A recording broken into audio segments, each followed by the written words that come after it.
Right, so here's example, or I would say video number 9 for linear functions. So the absolute value of a real number x, denoted as this notation right here, is defined as the following piecewise definition. So the absolute value of x is defined as x if x is greater than or equal to 0, and it is negative x if x is less than or equal to 0. Now we need to sketch the graph y equals absolute value of x in the following plane. Now we can actually graph each separate linear function based on the definition of absolute value of x based on the correct domain. So first, let's just draw this part right here, the positive part, I would say. So let me just grab this ruler here, and let me just shift this about 45 degrees here. Let me just sketch the graph y equals x towards the right hand side of this. And for the negative part, which is negative x, we can just do the similar thing but on the left hand side. So let me once again grab my ruler, and let me just draw something like this. Alright. So here is the graph y is equal to absolute value of x. So if you imagine it, you can kind of like see that it bounces against the x-axis. And for those who are familiar with absolute value functions, you know that the absolute value function is used to keep things non-negative, or sometimes it could be 0, but it is never below the x-axis, meaning it could never be negative. And we can use this definition and or the graph to solve the following equations relating to the absolute values. So first we can solve the absolute value of x is equal to 4.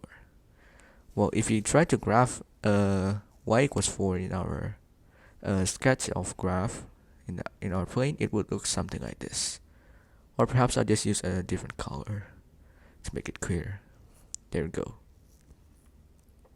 So here is y equals 4. Notice that it intersects twice. Now to determine the exact coordinates of our points of intersection, we can use our definition of our absolute value. So absolute value of x is equal to x, and negative x is equal to 4, both equal to 4. The first case if x is greater than or equal to 0. Second case is if x is less than or equal to 0. Notice that our solutions will be x equals 4 for this part, which satisfies this domain, and then for the second part we have x is equal to negative 4, which also satisfies this domain. So our solution will be x equal to plus or minus 4. That's pretty simple. Now for part 2, absolute value of x is equal to negative 2. Now y equals negative 2 will be under the graph right here. But notice right here that the absolute value could not be negative. In other words, it would never intersect y equals negative 2. So we can quickly say there will be no solutions.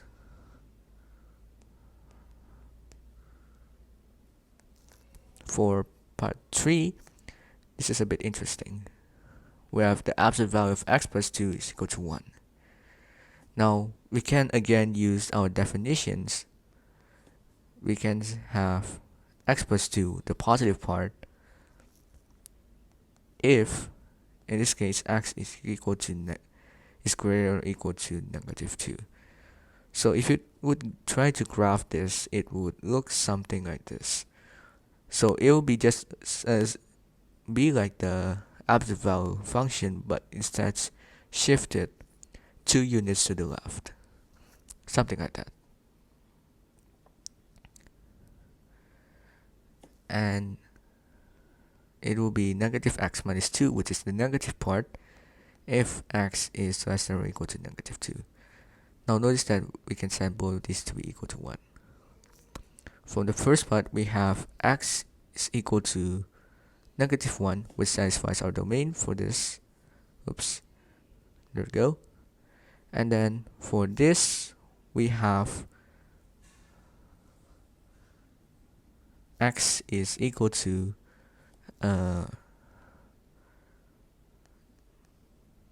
negative 3, which also satisfies our domain. So our solution here will be x equals negative 1 or negative 3. For part 4, we have absolute value of x is equal to 2x. Now let me just graph this quickly. I'll just use a green pen. Now notice that the slope of y equals 2x will be greater than the slope of y equals absolute value of x for the positive part. So notice right here that the only point of intersection is at the origin, which means our only solution for here will be x is equal to 0. You can do the similar trick by using that definition. Now finally, for part 5, we can again use our same definition. It could be x minus 1 or negative x plus 1. We can set these equal to 1 minus 2x for each part.